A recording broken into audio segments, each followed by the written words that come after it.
నిజంగా దొంగలు చాలా తీర్లుంటారు వాళ్ళకు కూడా ఒక పద్ధతి ఉంటుంది. వాళ్ళకు కూడా ఒక ముహూర్తం చూసుకుంటారట. ఎప్పుడు పడితే అప్పుడు ఎవరి ఇల్లు పడితే ఆ ఇంటికి పోరట కదా అన్నట్టు. వెనకట సినిమాలలో అయితే దొంగలు ఉత్తగానే గుర్తుపట్టేటోళ్ళం. గల్ల లుంగీలు కట్టుకొని దానికో బెల్ట్ పెట్టుకొని గీతల టీషర్ట్ వేసుకొని చెంప మీద ఇట్లా మచ్చ పెట్టుకుంటారు. గుడివాడ గంగులు అబ్బులు గాడి దెబ్బ అనుకుంటే డైలాగులు కొడతారు కదా. కానీ ఇప్పుడు మన కాడ దొంగల తరీకరే మారిపోయింది. వాళ్ళు యూనిఫారంలు మార్చి పడేసిరు. ఎట్లా తిరుగుతురో చూడను మీరే. వీళ్ళే ఆ దొంగలు. వీళ్ళ యూనిఫారం ఏందంటే నిక్కర్లు, అంటే గ్యాంగ్ గ్యాంగ్ షెడ్డీ గ్యాంగ్ అన్నట్టు.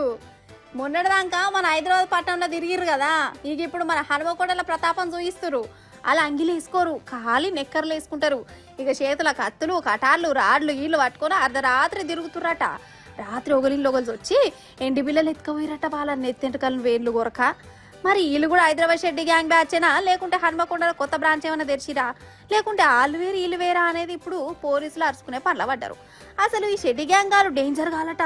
జురా పైలం మరి ఈ దొంగలు 30 అసలు మనకు.